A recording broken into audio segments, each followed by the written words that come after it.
today.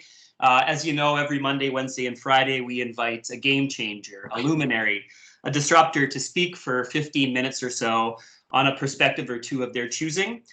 We've committed as a company to come out of this pandemic more decisive, more educated, more efficient, craftier, and just in a better position to succeed than ever before.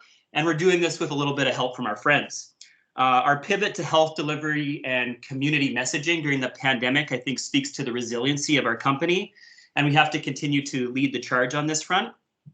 Quick media count as of this morning shows that we have a dozen news stories that have covered us in the last 30 days, and we expect many more to come in the next several weeks. If we've learned anything over the last month, it's that being top of mind is pivotal, speed is king, and that information is power. And we're really focused on that every day. And why not get an insight or two from one of the best in the business? To kickstart our series, which started at the start of April, we had Jesse Wolf of JLL in New York City, who gave us a perspective on New York City commercial real estate, to argue that the new normal is going to be very different than what they even expected, and that FrontRunner is well positioned to capitalize when we come out on the back end of this. We heard Amanda from our great friend Michael Hyatt, and he basically told tech startups to take a match to your previous business plan because the new normal is going to be very different than it was 30 days before. Remote work, sort of the speed of sort of adoption of technology have been kickstarted almost a decade. And while he detailed sort of, some doomsday approaches, there is some room for hope. And his commentary was that the banks are well capitalized, which is different than perhaps the previous recessions. So we better adapt. And in a colorful affair, we had 4 members of the 2012 Grey Cup champions Argos, Chad Owens, who I think is on the call, Ricky Foley, Andre Dury, and Matt Black, who gave us sort of their winning combination of winning that monumental cup on home turf here in Toronto. And on Monday, Tim Johnson of Wattpad. He was great, and he shared his sort of winning secrets for getting successful RFPs in place. So with that list of luminaries in mind, I'd like to introduce to you to Bruce Croxon. He's a successful entrepreneur who basically invented the Canadian online dating game here in Canada as a co-founder of Lava Life. You'll no doubt remember him from his days as perhaps Canada's favorite dragon at Dragon's Den. And, and currently, Bruce is the co-host of BNN's The Disruptors and partner at Round 13 venture firm. And if memory serves correct, I think you have about 14 or so portfolio companies that I know are benefiting immeasurably from your sage direction at this time. We got a chance to meet Bruce 2 years ago in San Francisco at the C100. And since then, he's become a great friend to FrontRunner, connecting us with his friends, as well as making time to go into his office for a quarterly rendezvous. Side note that, as a token of Bruce's time to date for us, we've done a small donation to CAMH, which is the Center for Addiction and Mental Health. And this is more important than ever before as we sit here down in lockdown, mental illness and sort of addiction. Many articles are speaking to this sort of really just skyrocketing during this period of time, which is only expected to increase on the back end of this. So important cause. And with that in mind, Bruce, just wanted to welcome you to the FrontRunner team and friends and turn it over to you. Well, thanks a lot, Nathan. That's a great intro.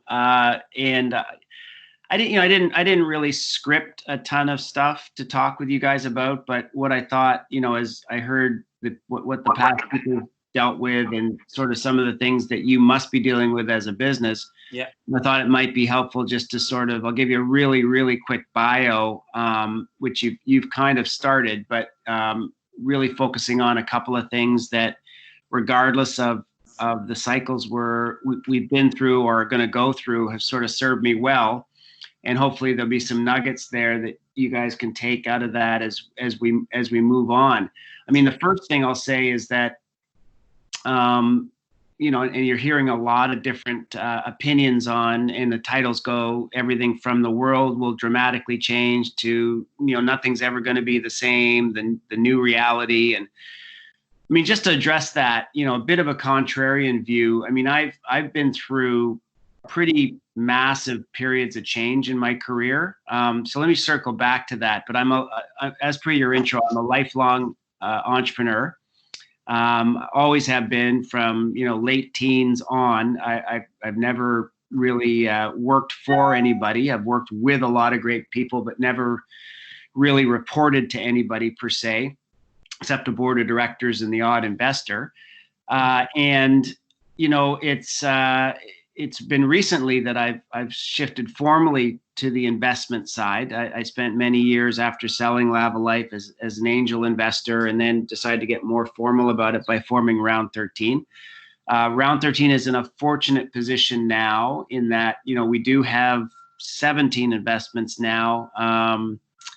And I would say for the most part, we spent the past 4 to 5 weeks heads down on our portfolio, because you can imagine 17 companies, 17 very different scenarios, right, all with one common denominator. That is, nobody knows when, you know, this is going to end, right? And, you know, there's different definitions of what this is, but no one really knows when this is going to end. That's the one thing we all have in common, but each particular business has different realities that delay means to them. You know, some of them are almost business as usual, all the way to, oh my God, there's never going to be another event, more than 10 people in the same room together. What is our technology in the case of one of our companies? What are they going to do, right? So my perspective on change, after having lived through the onset of the internet in the mid-90s, we were running a social connecting service called telepersonals at the time. The telephone was the sort of our version of the internet, where you could send messages back and forth digitally. The computers would pick up the digital signal, resend it out. You had voice mailboxes. This was before voicemail, which of course turned out to be the killer app for that technology. But that was our first version of social networking, and people were, you know, we found that people really enjoyed the ability to send messages back and forth real time and pick up messages that people had left for them. And of course, you know, when Lavalife, the onset of the internet, I would say was probably will be the most profound period of change, this period included, that I'll ever go through as an entrepreneur, because all of a sudden the world just shrank, right? And, you know, before we had time to build businesses in our garages and keep it a secret, all of a sudden information was sort of traveling at the speed of light, and there was no secrets anymore. So that's now the world that we live in. It's one of rapid change. There's no such thing as an original idea. You have no time to, you know, hide behind privacy to go and build your business. There's no secrets. And that's led to a very frantic world, one where attention spans are narrowing by the minute. You know, what passes for news is the last thing that flows across your feed. And now it's incumbent on us to, you know, try and dig a little bit deeper to see where that quote unquote news comes from. You know, that's led to a very sort of dangerous environment where the latest thing you read is the latest fact of the day. So when I get headlines like, you know, the world is never going to be the same, and having lived through the mid-90s when that was a profound period of change, I lived through 2000 when the dot-com crash happened, and all of this money was out there in ideas that were never going to see the light of day. And, oh my God, you know, this is going to, you know, kill the tech industry. And, you know, there'll never be another period where unprofitable tech companies will be able to be funded and all that kind of nonsense. My experience with change is that we always over exaggerate how big it's going to be, right? And I've never seen the fear or the prediction ever match up with reality. So the reality is that change takes a lot longer to take effect, real change, than most people believe. And in this case, specifically, you know, we are social creatures by nature. The isolation thing is not, you know, some of the, even the introverts I know are running out of runway, you know, like, I mean, yes, I enjoy my own company and I can read a book and I don't mind being on my own, but you know what, this is getting to me now. And we're really just not meant to be holed up like this.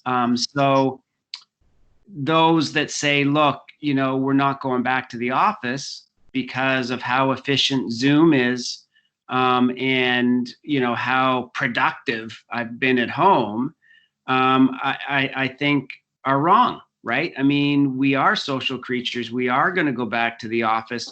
There is nothing like management by walking around and,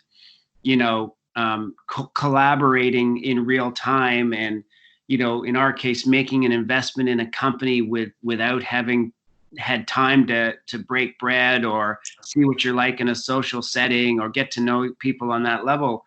It's just not going to happen, right? At any great scale. So I would say that, navigating change, yes, there'll be changes at the margin. I might take less flights, right? I might work from home once a day.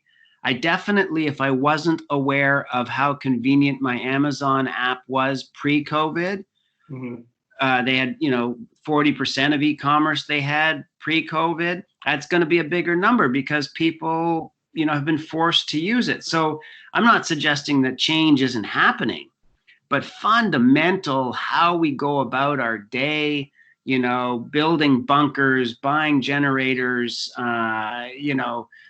commercial real estate going the way of the dodo bird, I think is overblown. And, there are still, our retailers going to have to raise their game again to compete with how efficient and all, the all-encompassing Amazon is? No question. Am I never going to go try on a pair of pants again ever in my life because it's so easy to order pants online? 100% not, right? So it's a question of degree, right? And, the other thing I'll say, just in terms of teams, like, teamwork is being tested now, right?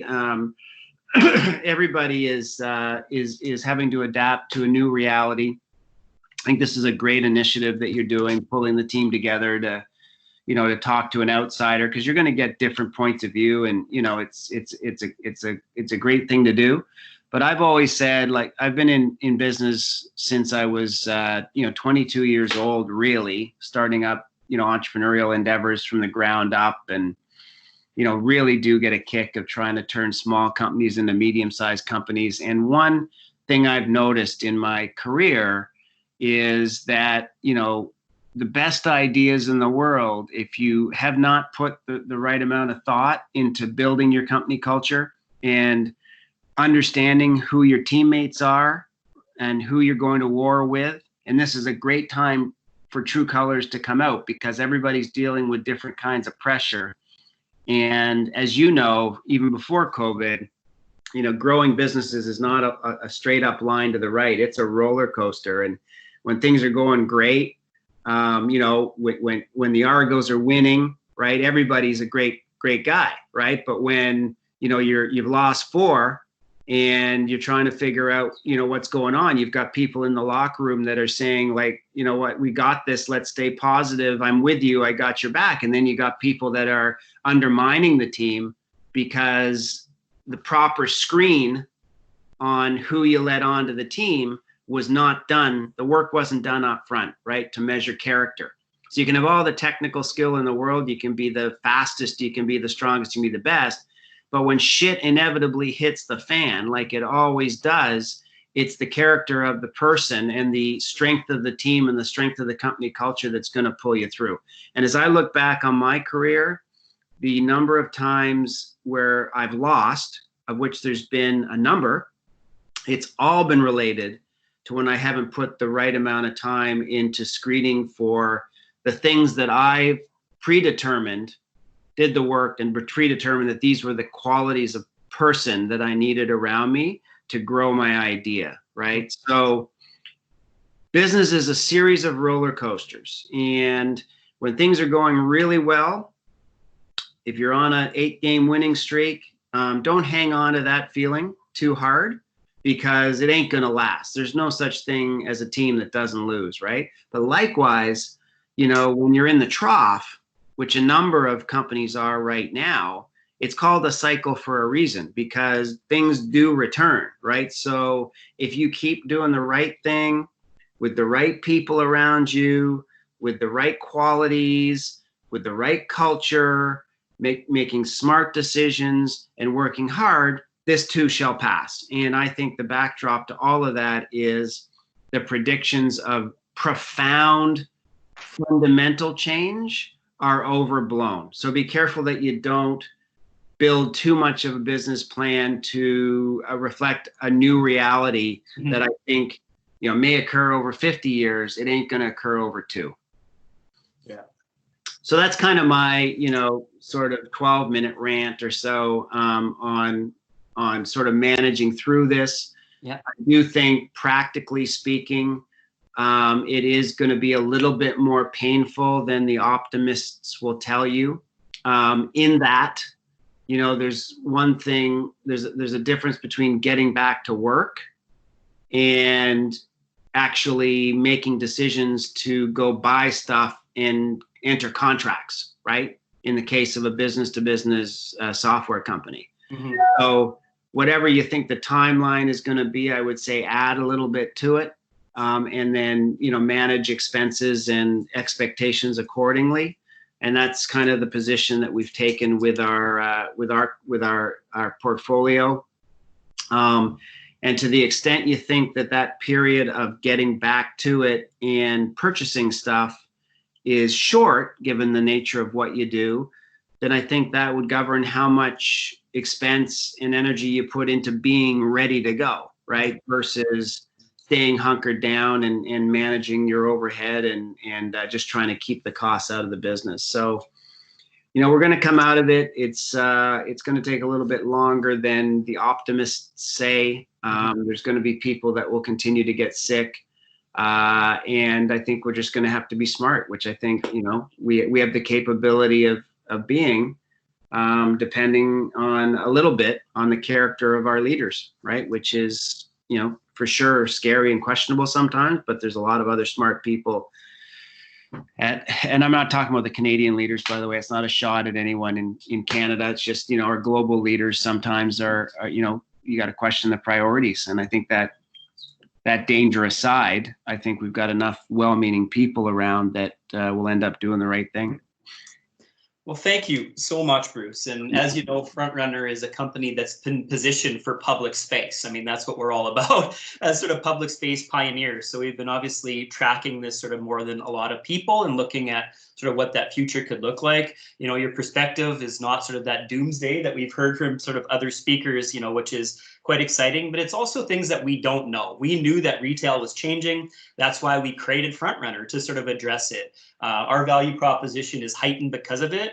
And it sort of harkens back to actually that C100 where we met, where Michelle Zatlin of Cloudflare, which I'm sure is on a big tear right now, but she compared sort of business to being like a pilot. And the idea is to always stay within 15 degrees of the horizon. And her approach is, when things are going really bad, speak to the things that are going well. And when things are going really well, speak to the sort of the problematic areas. That just keeps you sort of well balanced. Mm-hmm. So with that in mind, maybe I can turn it to 2 questions from our team, if you're cool with that. Sure.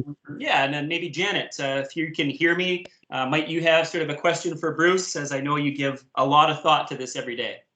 Sure, ask me while I'm battling my cat. Okay. Bruce, I'm wondering, as you sort of refine that sweet spot in our marketing efforts today, one of the things that we're enjoying is being able to reach out by video. It's efficient, and for a small company, it really levels the playing field for us, right? Which is, you don't have the big dollars to be buying people lunch and entertaining. Do you see any of that ability to engage by video and get out of the game of traditional marketing as sticking, or is this, or will this too pass in terms of how marketing? Yeah, good. I think it definitely will stick. You know, so when I talk about profound change, I don't see it replacing, you know, face to face. And, you know, we have to eat, right? So sometimes it's very convenient to sit down and talk with someone over a meal or have a glass of wine. I don't see it replacing that. But to argue, you know, how amazing, like Zoom technology went from 20 million average users a day to 200 million, right? So you hear about the problems that Zoom ran into in terms of security, and they were a business to business application that has become a very popular way for everybody, business and consumers, to connect together. So how could you not have such a great experience and then come out of this and then leave it totally behind, right? It's not going to happen. So yes, I see a lot more of that, but I think where that will impact things, which is still to the benefit of people with smaller budgets, is I think you're going to have less of the need to fly across the country, right, to have a meeting. Because when you combine the hassle of that, the germ-filled, airplane vessels, the cost, and a sort of emerging feeling better for not having thrown the carbon up into the air when you don't have to. I think when you put all of that together, I think where you're going to have an impact more than anywhere is the airline industry. Okay. Very interesting. Thank we're you. Not going to stop flying, though. I think it's going to, we're going to go on vacation, and there's some meetings that are important enough to go, but I think you're going to see a curtailment. Well, I can certainly warranty, as somebody with a lot of air flight credits at the present moment, that I haven't given it up yet. No, there you go. Exactly. A couple more questions. I'll open it up to the group. I've got one for you, Bruce. Sure. In talking a lot about teamwork and specifically building a positive culture, what are some of the things that you're bringing to your portfolio companies in ways to build culture amid this new reality? Well, so what most of the companies we invest in are far enough along that they can start to think about, like they're at the stage where the CEO may not be directly involved in every hire, right? So they've gotten to that stage. I find a company, when you're still at the point where the founders are seeing everybody in depth that comes into the organization, the values of the company kind of live through the founder, and they developed a sense of, what they want, and it's relied on intuition, and you can form a culture that way. When you start to get challenged is when you need to hire a lot more people, and the founders with their original vibe start to get distanced from who you bring into the company, and at that point you need a playbook on what was the founders were walking around with, right, intuitively, in terms of the characteristics of what was going to make a front runner team member, and that's when you need to start articulate that, define it, make sure everybody understands the definition, so that when you're screening for people, everyone just knows that this is our definition of teamwork, is having an open-minded, introspective workplace, something that we think is really, really, really important for the space that we're in. Like, that's one of my favorite ones, because we live in an era where there's just so much information coming at us at any given time. It's just rarer and rarer to come across one person that has all the answers. So if you're being run by an egomaniac, or every VP is an egomaniac that thinks that they have all the answers and don't really need the input from people around them, I find that to be a very dangerous situation, right? So I would actively be screening for things like that.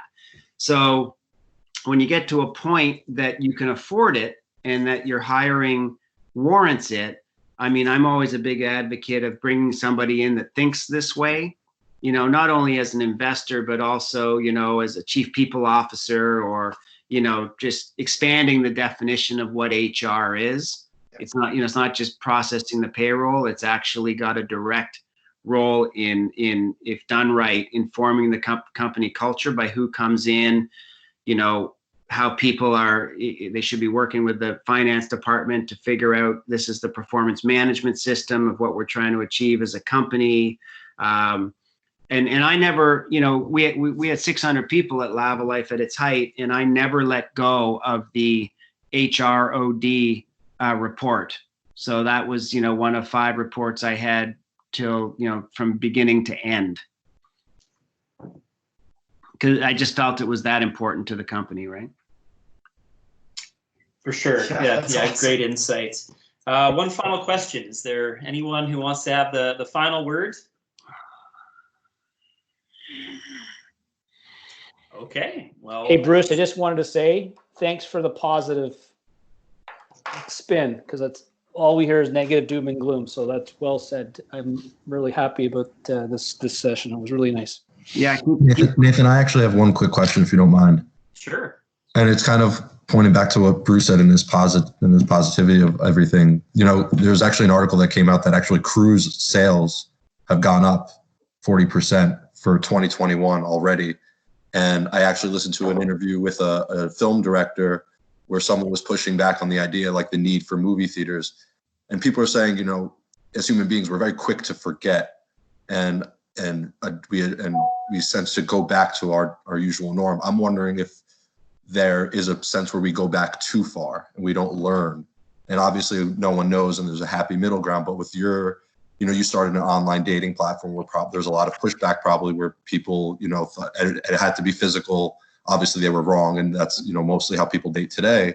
I'm wondering what your thoughts are about the idea of going back too far, and maybe people just not learning from all of this. And not no, that's a very good question. You know, when I think about two industries that one that may be affected and one that should be affected, you know, I think about movie theaters, right? Because we are social creatures, but we don't need to be social while we watch movies, right? You know, you usually have 1 or 2 or 3 people around, and the technology exists to do that now. So I am a little nervous if I was a big owner of cinemas, for sure. That would be a change that I would be wary of. I wouldn't be investing in that area, for example. The other thing that is on my radar a little bit, and it's in the should category, is I don't see any redeeming value of cruise lines, right? I mean, I've been on a cruise, so I don't want to let my personal bias, you know, creep in here. But to me, they're floating cesspool that spew shit out into the ocean, right? And for what? Like, so people can cruise around, get drunk, and gamble. Like, I mean, some things shouldn't see the light of day coming out of this. Now, I don't think you're going to get cruise lines. They're not going to let them fail because, you know, their buddies are Trumps, and, you know, they're offshore. They don't pay any tax. There's a lot of reasons why they should go down the tube, but I don't think they will. So look no further, right, than at the height of all the information coming out about social distancing. You know, the number of people that were partying down in Miami and wherever else, Fort Lauderdale, Mexico, at the height of the information saying it was a bad idea. So I share your concern that on the bad things that people have short memories, but they also, you know, have short memories for, you know, how seemingly productive they may have been at home because they're social creatures. So, I mean, that I'm not really doing a great job, I realize, of answering your question, but it's a hodgepodge. I think it would be impossible to imagine that some of the things that we've gotten used to doing and some of the precautions we've started to take in terms of how clean we are, and maybe we don't need to shake hands and all that kind of stuff. It would be crazy to think that none of that continues on. But it also is amazing to me that how short people's memories are and how quick they are to adapt or to move to the next big, you know, new piece of information, right? So it will switch. My only message at the top was the pendulum's not going to swing as hard and fast as some of the either doomsdayers or, you know, prophets of how we're going to live 2 years from now are telling you that it's going to be. It's just not going to happen that fast. Great, thank you. You're welcome. And thanks, Bruce, for our Wednesday message. I think it's going to take us into the remainder of the week in a positive route. On Friday, we have the Canadian version of Banksy. So he's a street artist that nobody knows their identity. So he's done murals all over the world. Nice. And looking forward to that call. So again, thank you so much for your time ever since meeting you, and sort of a culmination here today. I know the group is better for it, and wishing you health through the rest of the week. Yeah, you guys too. Keep grinding. Okay. Thanks, Bruce. Take care. Awesome. Thanks, Bruce. Hmm.